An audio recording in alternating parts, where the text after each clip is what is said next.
Job లేక ఇబ్బంది పడుతున్నారా? అయితే మెడికల్ కోడింగ్ మీకు మంచి ఆప్షన్. వెంటనే కాల్ చేసి కోర్సులో జాయిన్ అవ్వండి. నమస్తే రమగారు. నమస్తే జీ. రమగారు, కొంతమంది అన్నీ ఉంటాయండి, ఏదో బాధ, ఎందుకు వాళ్ళు బాధపడుతూ ఉంటారో తెలీదు, ఎక్కడ ఇబ్బంది పడుతుంటారో తెలీదు. అది మరి నిజంగా ఉంటుందా లేకపోతే సింపతి కోసం అలా ఉంటారా అది కూడా అర్థం కాదండి. వాళ్ళని చూసామంటే మిగతా వాతావరణం అంతా కూడా పాడైపోతుంది. అయ్యో ఏంటి వీళ్ళు ఇట్లా అయిపోతున్నారు, ఎందుకు వీళ్ళు ఇట్లా ఉంటున్నారు, ఏం జరిగింది. అదే ఫ్యామిలీ మెంబర్స్ అనుకోండి, మన వల్లే ఏమన్నా జరిగిందా, ఇట్లా రకరకాల ఆలోచనలు వచ్చేస్తూ ఉంటాయి. గమనించారు ఎప్పుడైనా అలాంటి? దిగులు పడ్డానికి అన్నీ ఉంటాయి.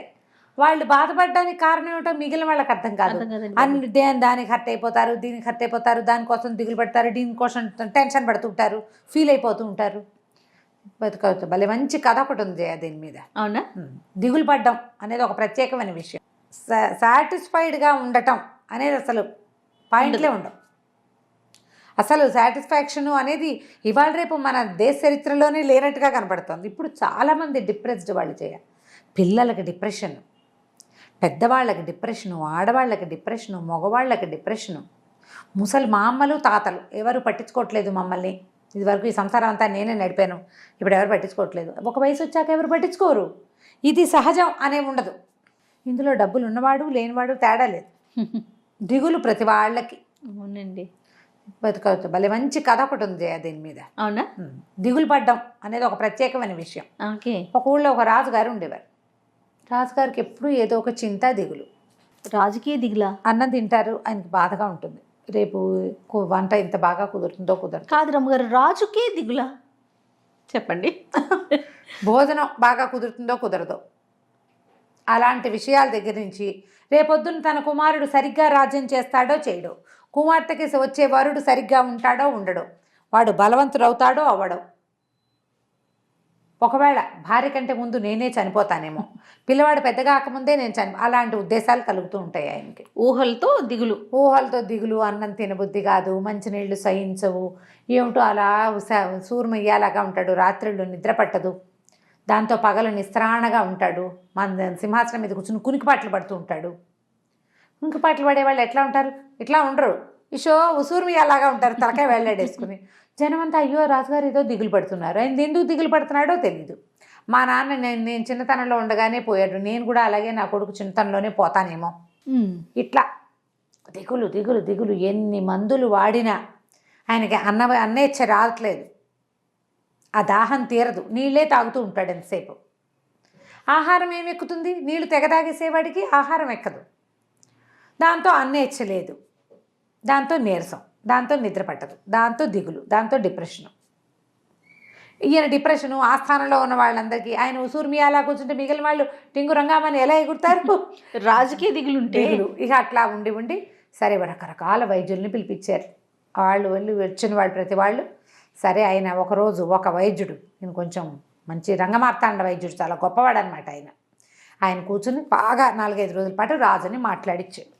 ఈ మాటల సందర్భంలో రాజుకి ఇట్లా భవిష్యత్తు పట్ల దిగులు, రేపెట్లా అన్న భయం, ఆ రేపు మీద భయంతో ఇవాళ బతకట్లేదు ఆయన హాయిగా.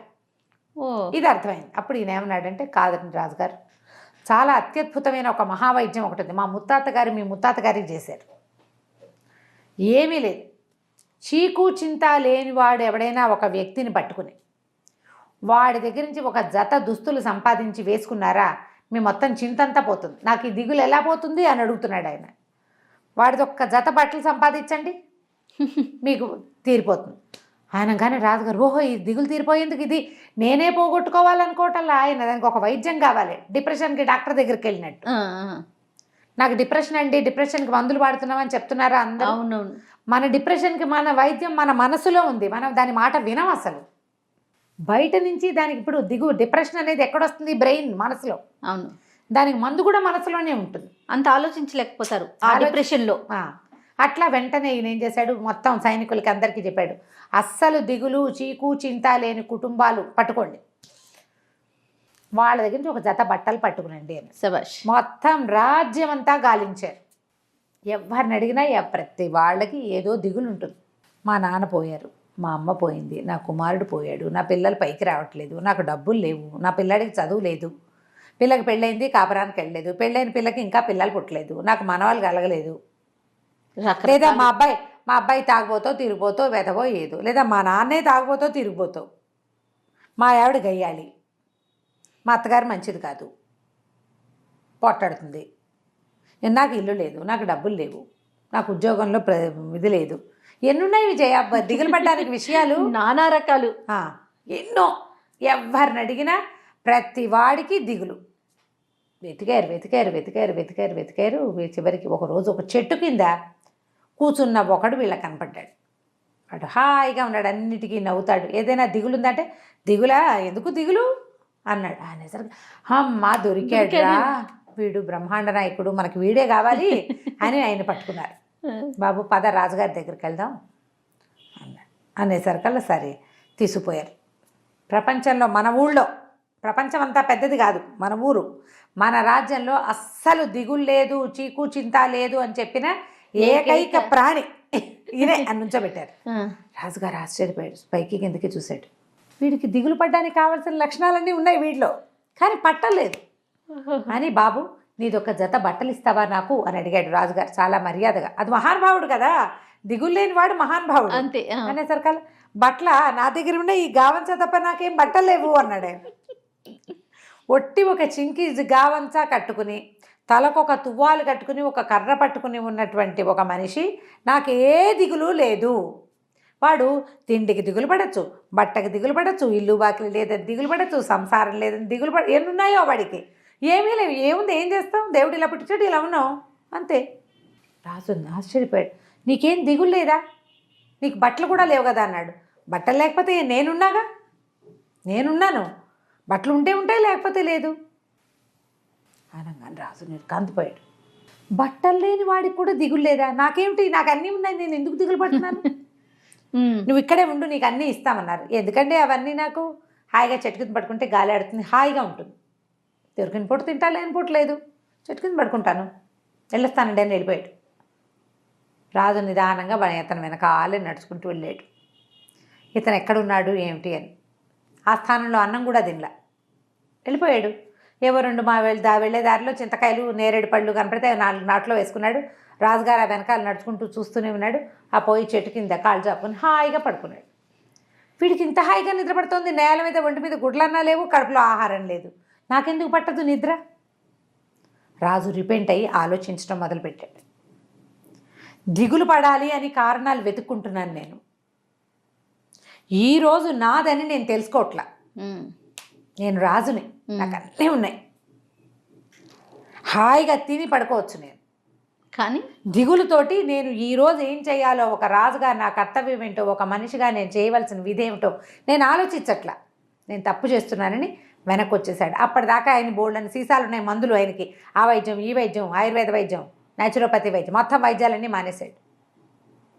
హాయిగా ఉండటం మొదలుపెట్టాడు.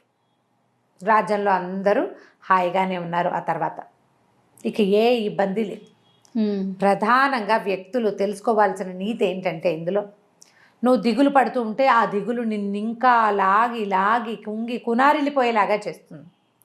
ఇవన్నీ లోక సహజమైనవి, జనన మరణాలు అత్యంత సహజమైనవి, డబ్బు రాకడా పోకడా అత్యంత సహజమైనది, వచ్చినాడు వస్తుంది, పోయినాడు పోతుంది.